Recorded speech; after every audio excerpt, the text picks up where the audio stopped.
Estoy en el libro de Lucas, capítulo 18. Evangelio según San Lucas, capítulo 18.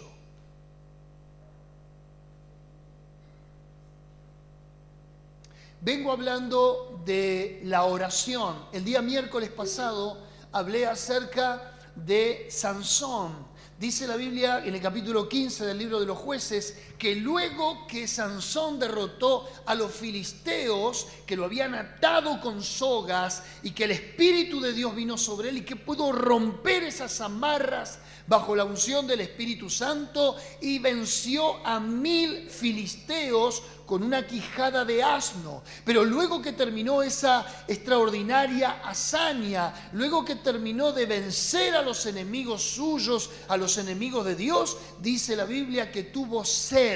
Y que cuando clamó, él estaba parado en una planicie y en un territorio desértico. Pero él clamó a Dios. El texto original dice, agonizó a Dios y Dios le abrió una cuenca en la roca. Le abrió como una hendidura en una piedra y dice que de allí comenzó a brotar agua. Y Sansón bebió de esa agua y se revitalizó y su espíritu se refrescó. Y dice la Biblia que él dio gracias a Dios por ese hecho. Pero lo interesante es que cuando somos apremiados por los enemigos, lo interesante es que cuando nosotros nos desgastamos en el estrés y quedamos exhaustos de hacerle frente a los embates de la vida, aun cuando salgamos victoriosos en la batalla de Dios, no obstante a eso, muchas veces somos débiles, vulnerables, quedamos en desproporción física, con problemas de salud. Aun cuando Dios nos use para resolver situaciones, todavía somos humanos, todavía somos hombres y nos desgastamos. Frente a ese desgaste, dice la Biblia que tenemos que clamar. Ahora lo interesante es que la palabra cuenca, lo que Dios abrió en este episodio donde está Sansón, Dios le abrió una cuenca en medio de la roca. La palabra cuenca traducida del hebreo es mortero, sí, o vasija para mezclar. ¿Qué era un mortero? Bueno, palabras más, palabras menos, yo esto lo enseñé el día miércoles. Los que son del campo, oriundo de la provincia, saben que había como una especie de recipiente de roca o de tronco y que se usaba para moler el grano o el trigo o el maíz. ¿Está entendiendo lo que le digo? ¿Sí? Cuando estoy hablando de un mortero, estoy hablando de un elemento para machacar.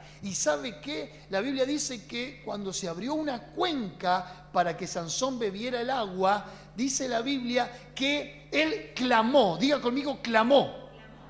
De vuelta, clamó. Agonizó. Insistió. Y Dios le dio agua. Esto me hace pensar a mí que cuando nosotros necesitamos una intervención divina, un milagro del cielo, algo que Dios haga en favor nuestro, nuestra oración no debe ser apocada, chata, laxa, frustrante. Nuestra oración tiene que ser un clamor en el que, al igual que en un mortero, uno machaca, machaca, machaca, rompe, rompe, rompe, aplasta el grano. Así tiene que ser tu clamor y tu oración delante de Dios hasta el momento en que Dios te responda. ¿Hay alguien ahí? ¿Cuántos van a empezar a clamar ahora?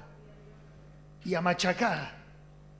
Bueno, la parábola del capítulo 18 que voy a leer dice, escuche.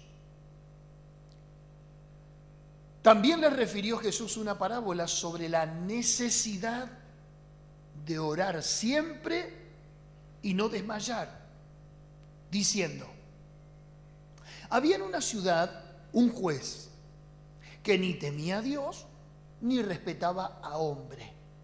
Había también en aquella ciudad una viuda, la cual venía a él diciendo, hazme justicia de mi adversario. Y él no quiso por algún tiempo. Pero después de esto dijo dentro de sí, aunque ni temo a Dios, ni tengo respeto de hombre, sin embargo, porque esta viuda me es molesta, le haré justicia. No sea que viniendo de continuo me agote la paciencia. Y dijo el Señor: oíd lo que dijo el juez injusto. ¿Acaso Dios no hará justicia a sus escogidos que claman a Él día y noche? ¿Se tardará en responderles? Os digo que pronto les hará justicia, pero cuando venga el Hijo del Hombre, ¿hallará fe en la tierra? Jesús está utilizando una parábola para mostrarnos que tenemos que orar. Mira al de al lado y decirle: tenemos que orar y no desmayar. Recuerde el precedente de Sansón. Sansón o bebía agua o se moría. Y hay momentos críticos en la vida en que Dios hace un milagro, en que Dios resuelve una crisis o estamos devastados. Ahora permítame, hablando de la parábola en esta mañana, esta parábola habla acerca de la oración, sí, lo sabemos, pero viene a colación y como resultado del capítulo 17. ¿Qué hay en el capítulo 17? Esto se llama contexto inmediato, la venida del reino de Dios.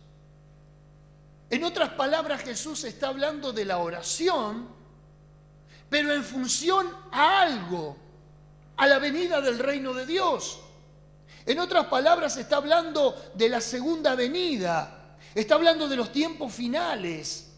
Y la palabra esta también indica que esta parábola es una parte integral del discurso precedente. De modo que vemos en la oración el remedio prescripto para eliminar las dificultades. ¿Por qué entonces Jesús está diciendo necesitamos orar y no desmayar? Porque viene con un hilo de pensamiento. ¿Por qué es necesario orar y no desmayar? Porque los días venideros son días de tribulación y toda época mala que se presente, el tema de orar aquí no es algo aislado, sino que es algo complementario del contexto. Mire, cuando Jesús fuera tomado de la tierra, la iglesia sería como la viuda de esta parábola. Pero la oración sería el medio de sostén y del consuelo. Vale decir que la viuda que estamos hablando que necesitaba justicia es la iglesia que ahora no va a estar con Cristo, que su viudez responde a que Jesús le fue tomado al cielo y esa viuda, en este caso la iglesia, tendrá que esperar a que su esposo le sea devuelto. Sobre la necesidad de orar y no desmayar. La oración no es un tiempo o una opción. La oración tiene que ser una necesidad continua en la vida del creyente. El pastor londinense Charles Spurgeon decía que la oración es la llave de la mañana y el cerrojo de la noche. Cuando me levanto, tengo que orar. Y cuando me acuesto, también tengo que orar. Ahora, volviendo al tema de por qué Jesús dice que tenemos que orar sin desmayar, es porque los días que Jesús vaticinó antes de su segunda venida serían tiempos tormentosos y escalofriantes. Jesús todavía tiene que venir por segunda vez. Ya vino la primera vez cuando nació entre los hombres, cuando se hizo hombre y cuando murió por nuestros pecados. Esa fue su primera venida. Pero está escrito que Jesús tiene que responder a una segunda venida. Ahora, cuando Jesús venga por segunda vez a la tierra, ¿cómo encontrará la tierra? La encontrará bajo los parámetros que menciona el capítulo 17, del verso 20 al 37. Pero mire lo que dice: serán tiempos tormentosos y escalofriantes, sí, como los que estamos viviendo hoy. Capítulo 17, verso 26 al 29, mire lo que dice. Como fue en los días de Noé, así también serán los días del Hijo del Hombre. Comían, bebían, se casaban y se daban en casamiento, hasta el día en que entró Noé en el arca y vino el diluvio y los destruyó a todos. Quiere decir que van a ser tiempos, asimismo, verso 28, como sucedió en los días de Lot: comían, bebían, compraban, vendían, plantaban, edificaban, mas el día en que Lot salió de Sodoma, llovió del cielo fuego y azufre y los destruyó a todos. En otras palabras, van a ser días de apatía a Dios. Van a ser días de ambición y de materialismo. Van a ser días desenfrenados de hedonismo, porque Sodoma y Gomorra eran ciudades altamente pervertidas. Ya había homosexualismo, perversión sexual, lesbianismo y todo tipo de degeneración. Ahora eran también tiempos de destrucción, porque vino el diluvio en los tiempos de Noé. Esos son los días que Jesús comparó con los que vamos a vivir. Escúcheme, querido oyente, los que estamos viviendo hoy. Pero también van a ser días de pérdidas y de huidas. Capítulo 17, versos 31 y 32 dice: en aquel día el que esté en la azotea y sus bienes en casa, no descienda a tomarlos, y el que en el campo asimismo no vuelva atrás. Acordaos de la mujer de Lot. Una mujer que estaba pegada a lo material, una mujer que estaba pegada en sus afectos a lo terrenal, una mujer que no tuvo la capacidad de poner la mirada en Dios y de responder a un vínculo de santidad, al igual que su esposo. Esta mujer se dio vuelta para ver lo que perdía y lo que dejaba en la vida, y quedó hecha una estatua de sal.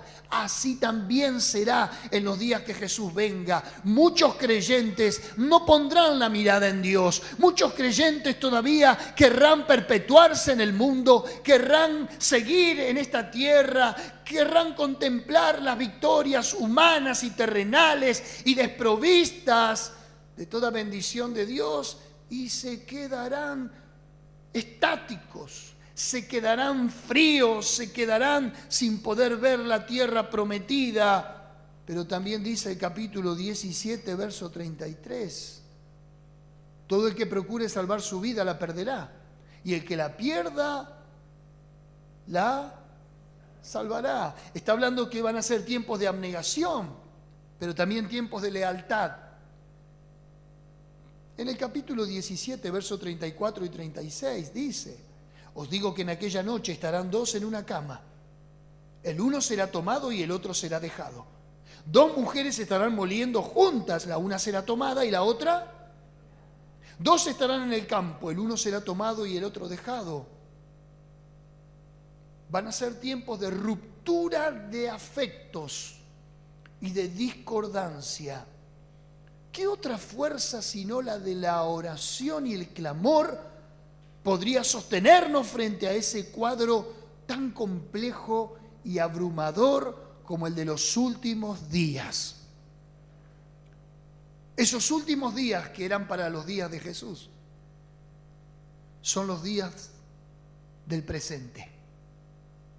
Hace 2000 años atrás, cuando Jesús profetizó la venida del reino, estaba describiendo a ciencia cierta la realidad de nuestra cotidianeidad. Sí, hoy nuestra sociedad es Sodoma y Gomorra. Ama el placer, ama el hedonismo. Hoy nuestra sociedad se ha vuelto bajo un sistema antidios, donde el materialismo, el consumismo están a su más alto grado. Compraban, vendían, se casaban, se daban en casamiento, plantaban, cosechaban y estaban tan imbuidos en los negocios de esta vida que se olvidarían de Dios. Tal cual este sistema donde todo el mundo está pendiente del hot sale. ¿Se dice así? Muy bien, me dicen allá el profesor de inglés. Donde las compras son las que mueven el mercado, y donde el mercado y toda la mercadotecnia virtual los tiene cautivos a ver cuál es el último grito de la moda y qué es lo que me voy a comprar. Son los días que describió Jesús hace 2000 años atrás. Hemos llegado a esos días, por tanto la venida del Hijo del Hombre está cercana, y es ahí donde Jesús enlaza la necesidad de orar y no desmayar. Porque si en estos últimos días, en donde todo lo que Jesús predicó y profetizó se están cumpliendo, es donde cierra mi capítulo 18, verso 8. Cuando venga el Hijo del Hombre, ¿hallará fe en la tierra? La única manera, querido mío, querida mía, de retener la fe es mediante la oración, es mediante el clamor, es mediante no desmayar, ni claudicar, ni apostatar del camino que Dios nos ha trazado. Volviendo a la parábola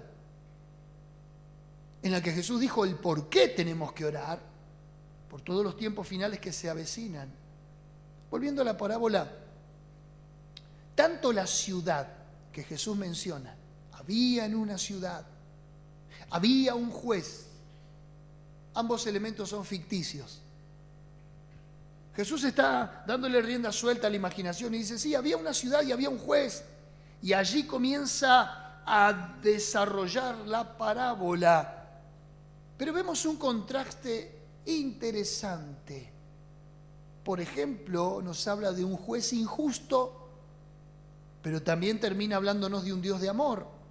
Nos habla de una viuda en crisis, pero nos habla también de una iglesia expectante. Nos habla de la impaciencia en la que necesitamos que Dios nos responda frente a las injusticias que vivimos en esta vida, pero también nos habla de la respuesta que viene en camino de parte de Dios. Dice William Barclay, un teólogo presbiteriano, que en los tiempos de Jesús, Herodes había contratado para que legislaran los juicios en Palestina a jueces corruptos, jueces paganos, jueces que no eran judíos, que recibían sobornos y cohechos. En los tiempos de Jesús también había jueces que se dejaban comprar por la dávida. ¿Le recuerda eso algo? En los tiempos de Herodes también había corrupción, desde los aparatos legislativos, ejecutivos y judiciales. Jesús dice, había un juez injusto. Sí, hoy también Jesús. Estamos hablando en el mismo idioma. Ahora, no es la primera vez que Lucas, el Evangelio de Lucas, piensa en las viudas en todo su Evangelio. Por ejemplo, en Lucas 2:36, no lo busque. Una viuda de 84 años toma en brazos a Jesús como bebé. Lucas es el que menciona todas las viudas de la Biblia. En Lucas capítulo 4, verso 25, Jesús predica de una viuda que fue asistida por Dios en los tiempos de Elías. Lucas capítulo 7, verso 11, Jesús resucita al hijo de la viuda de Naín. Y ahora es Lucas el único evangelista en mencionar la parábola de la viuda. Lucas parece ser que tenía un corazón, como gentil que era, hacia las viudas. También menciona a los huérfanos, también menciona a los publicanos, también menciona a los pecadores. Lucas, el hecho de no ser judío, lo mantenía al margen de la discriminación y de los prejuicios. Por eso es que Lucas es un evangelio tan extraordinario. Y ahora nos va a decir Lucas que Jesús mencionó la parábola del juez injusto y de la viuda. Quiero decirte en esta mañana que la iglesia está en una viudez de desamparo por este Jesús que fue llevado al cielo, como te dije hace un momento, pero que su asistencia divina vendrá por medio del recurso único y absoluto de la oración. Y hay una promesa extraordinaria en Isaías 54:4, que te lo voy a leer, y dice, Isaías 54:4, acerca de la viuda, en este caso apliquémoslo a la iglesia, que está en una viudez hasta que su esposo venga nuevamente. No temas, porque no serás confundida. No te avergüences, porque no serás afrentada, sino que te olvidarás de la vergüenza de tu juventud y de la afrenta de tu viudez. No tendrás más memoria. Claro, la viudez es una condición La viudez debe ser algo terrible para el que lo ha padecido o el que lo padece, porque es un estado civil que no se contempla cuando se jura delante del altar. Aquel ministro religioso va a rezar estas palabras: hasta que la muerte los separe, pero ellos nunca van a considerar tal separación, pero se pronuncia a modo de un anticipo por si alguno de los cónyuges debe partir primero. Pero nadie contempla esta pérdida, porque contemplar esta pérdida representará el embargo de los afectos y de los sentimientos. Sin embargo, la iglesia está en una viudez. Y aun cuando no sea tu condición civil, porque seas un hombre o porque seas una jovencita, estás en una viudez producto del pecado, producto del desamparo, producto de lo que mirá dice el verso 4. No temas, el temor viene sobre una viuda. No serás confundida. La confusión es otra característica negativa. No te avergüences. La vergüenza es otro estigma. Y por último dice la afrenta. Menciona 4 cualidades negativas de las viudas: el temor, la confusión, la vergüenza y la afrenta. Sin embargo, frente a toda esta complejidad, Jesús dice: no tendrás más memoria, porque yo sanaré tu viudez. Para la iglesia en este estado de crisis y viudez es donde dice: ¿cuál es el remedio? La oración hasta que venga Cristo. Que cuando viene Cristo es justamente donde se consuma la justicia. Volviendo al texto, por favor, capítulo 18, verso 4.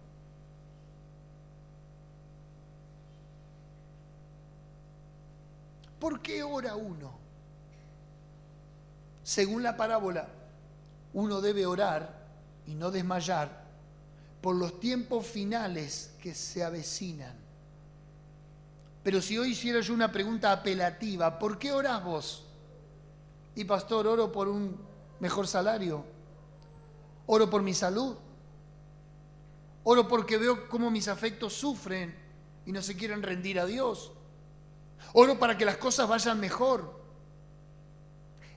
La Biblia dice que uno debe orar por los tiempos que se avecinan, porque los tiempos que se avecinan son como los que vivió Noé, porque los tiempos que se avecinan son como los que vivió Lot, porque los tiempos que se avecinan no son prometedores aquí en la tierra, al menos, sí en la presencia de Dios, donde no habrá lloro, donde no habrá trabajo, donde no habrá presencia ni de sol ni de luna, porque la gloria del Señor nos alumbrará. Él enjugará toda lágrima y Él quitará el dolor de todos los ojos.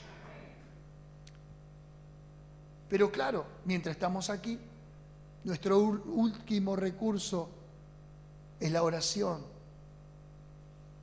Pero note usted que a nosotros nos apremia el factor tiempo. Diga conmigo: factor tiempo. Verso 4 dice: y él no quiso por algún tiempo atender a una pobre viuda. El magistrado tenía la facultad de fallar a favor o en contra de esa pobre mujer. Seguramente a usted le urge la pregunta: ¿y qué pedía la viuda? ¿En qué quería que el juez le hiciera justicia? Si le digo, va a decir: de verdad que estamos en los tiempos finales. ¿Sabe lo que reclamaba esta viuda? Justicia social. ¿Sabe qué reclamaba esta viuda? Una jubilación que aún en los tiempos bíblicos se contemplaba.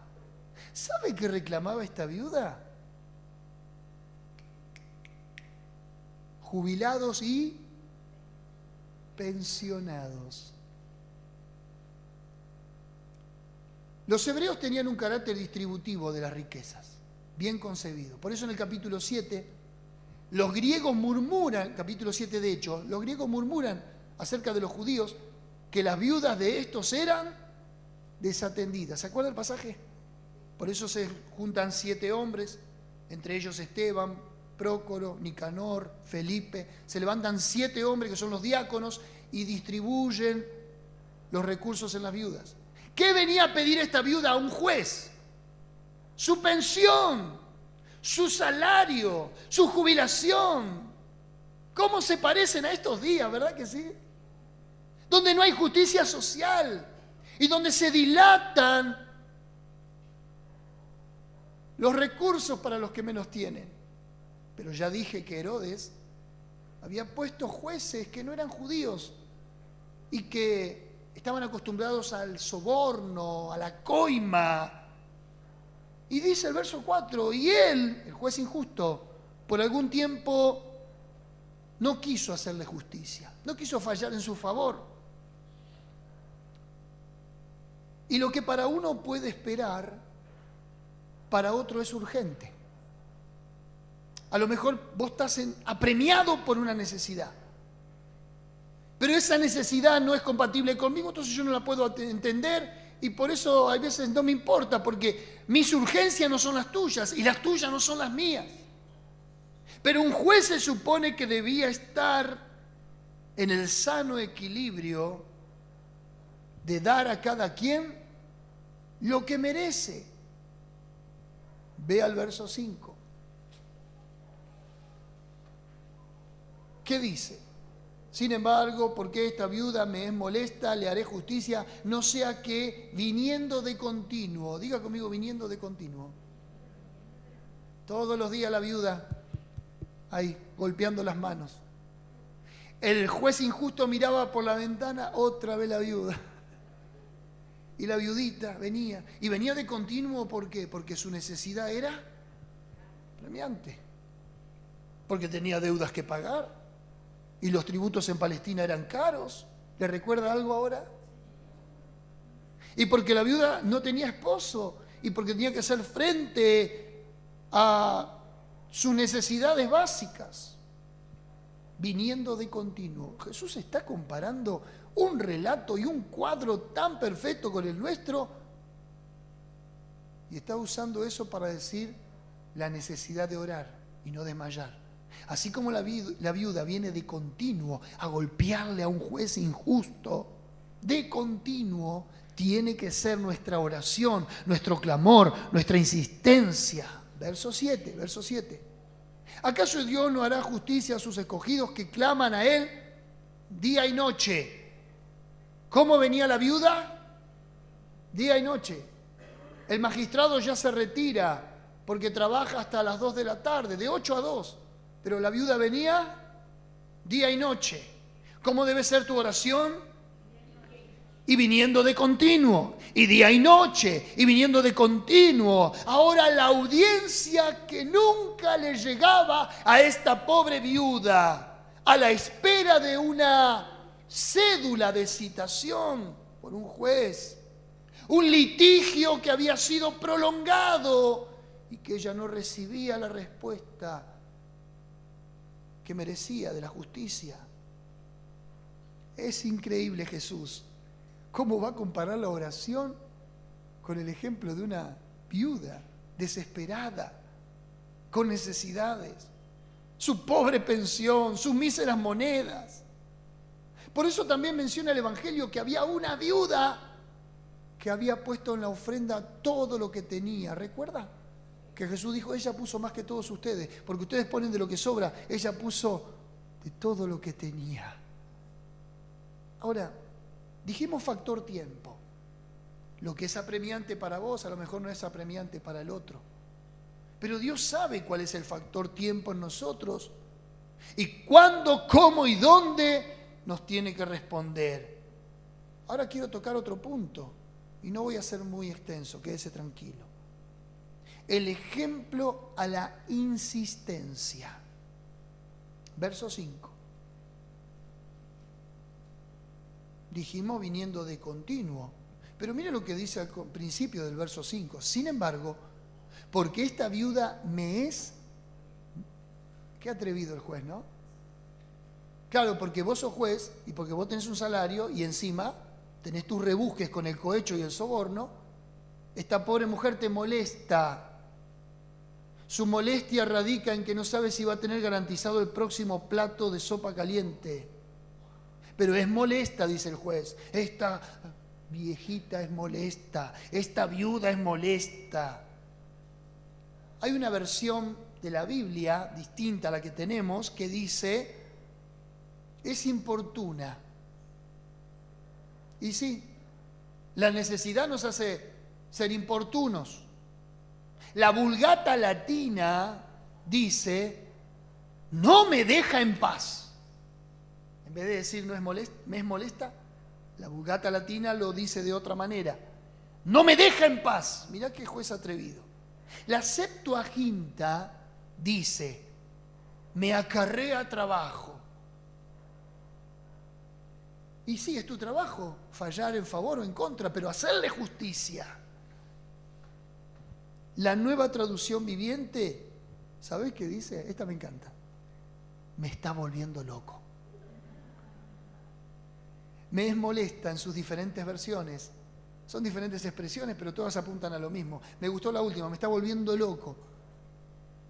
Ahora, trasladá esto mismo al carácter de Dios. Solamente que le vamos a sacar juez injusto y le vamos a poner un juez justo. Y que te vea a vos que venís de continuo. Y que te vea a vos que venís día y noche. Y que te venga a vos con una insistencia. Y que Dios diga, ay, qué molesto que es. Y que Dios diga, ay, qué importuno. Y que diga, no me deja en paz de tanta oración que me hace. O que diga como en la Septuaginta, me acarrea trabajo. Esta me hace trabajar, mandar a los ángeles, activar el mundo espiritual en su favor. O que diga como en la traducción viviente, me está volviendo loco, respóndanle de una vez. Qué sentido común tan agudo que tenía Jesús para enseñar lisa y llanamente que tenemos que orar y que no tenemos que desmayar. La mujer sirofenicia, ¿cuánto la recuerdan? Esa sí que fue una mujer molesta, insistente, importuna, porque su hija estaba endemoniada.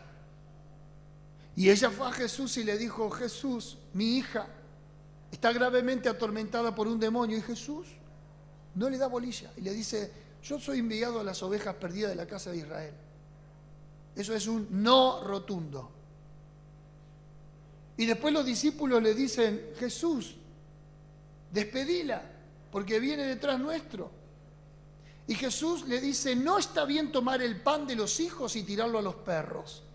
Un rotundo no. El pan es para los hijos. Lo que tengo de bendición es para el pueblo de Israel.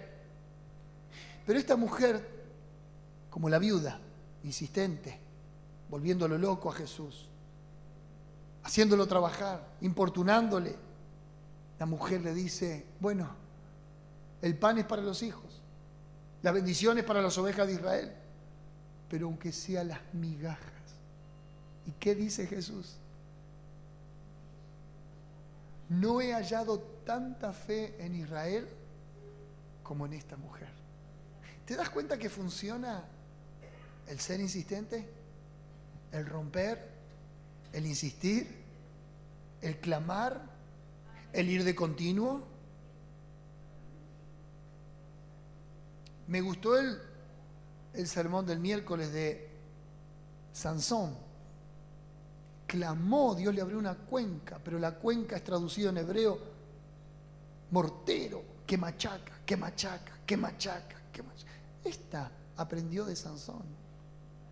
Y dijo, si Sansón tomó agua, este juez me hará justicia a mí. Ahora, es increíble. Jacob luchó con el ángel hasta que despuntó el alba. Y el ángel le dijo, bueno, ya me tengo que ir, el día está amaneciendo, rayó el alba. Y Jacob le dijo, no te voy a soltar si no me bendices. ¿Y qué hizo el ángel? lo tuvo que bendecir, le cambió el nombre, y al cambiarle el nombre le cambia la identidad, y al cambiarle la identidad le cambia la naturaleza. Y antes era Jacob, era un tramposo, un embustero, y ahora se llama príncipe de Dios. Y a partir de ahí su vida cambió y toda la nación de Israel fue bendecida. ¿Y qué decir de la viuda que fue a Eliseo y le dijo: Eliseo, mi esposo murió y tengo a mis hijos y los acreedores vienen a buscármelo porque no tengo con qué pagarle? ¿Qué te haré yo?, le dice el profeta. Yo no tengo nada para ayudarte. Yo soy un profeta, no soy economista. No tengo recursos. Pero bueno, a ver, ¿qué tenés en tu casa? No, nada, una vasija de aceite. Bueno, hace una cosa. Anda a pedir vasijas a los vecinos. Muchas vasijas. Y encerrate en tu casa con tus hijos y empezá a trasladar aceite a las distintas vasijas. Y después, decime, ¿y qué pasó? Se multiplicó el aceite. Y se vendió el aceite. Y se pagó a los acreedores. Y ellos vivieron de lo que sobró.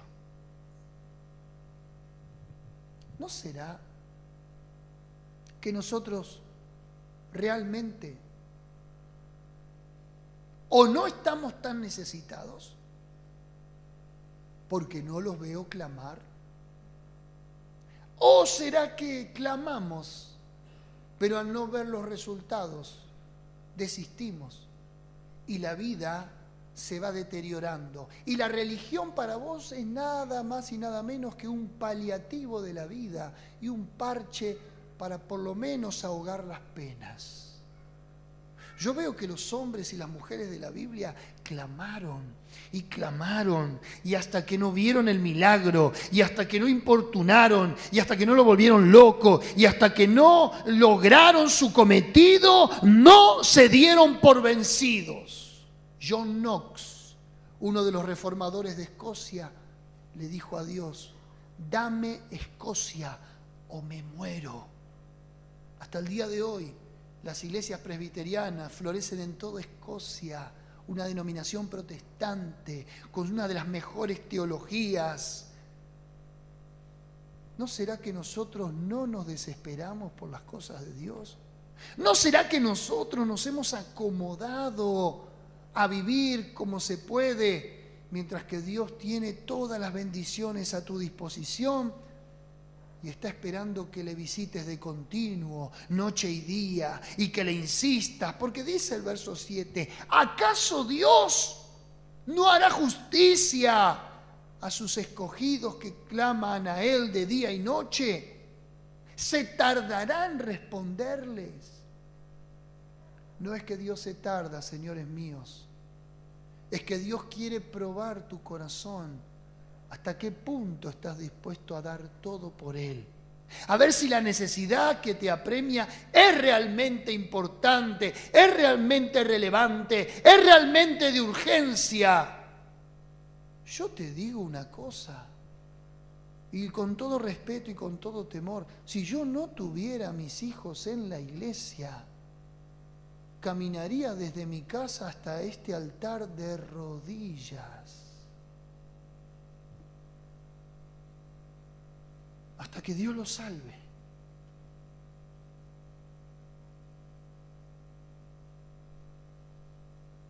¿Cómo Dios se va a tardar en responderte? Si un juez injusto dijo: esta me vuelve loco, a ver, le voy a dar un fallo a su favor. Dios, que tiene una naturaleza completamente opuesta,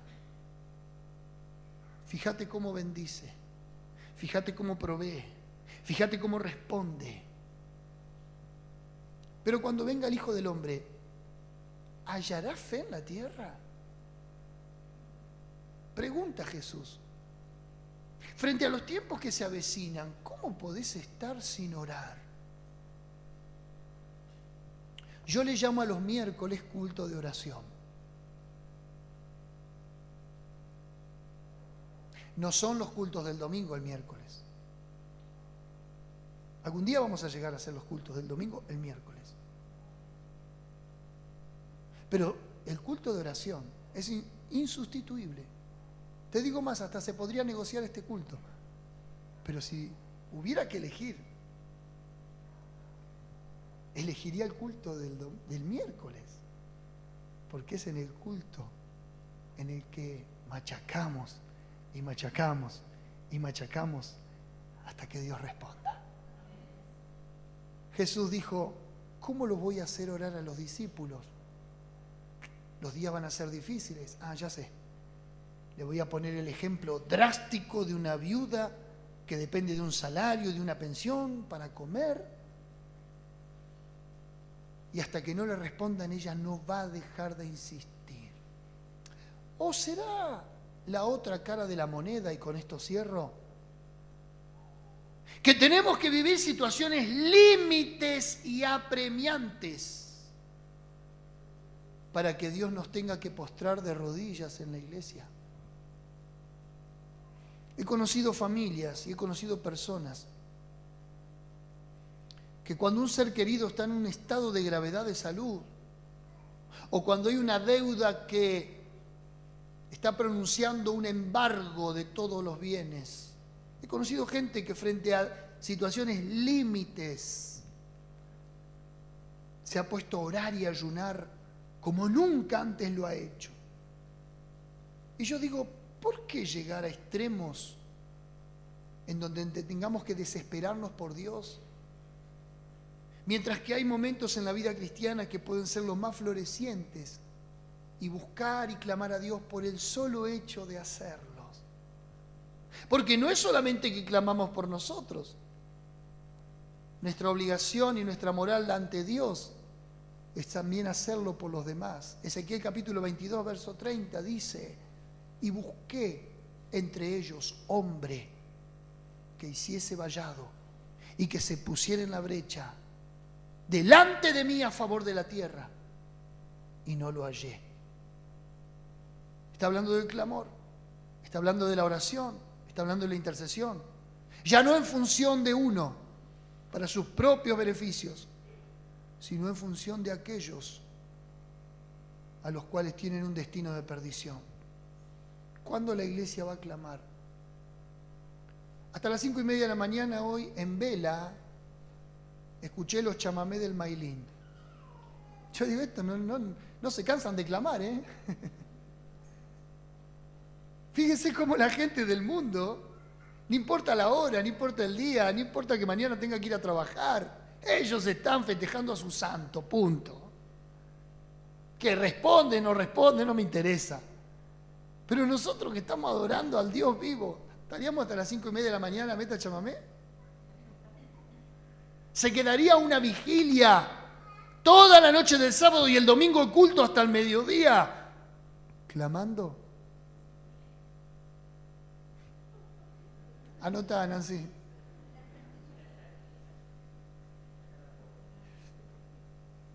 Increíble.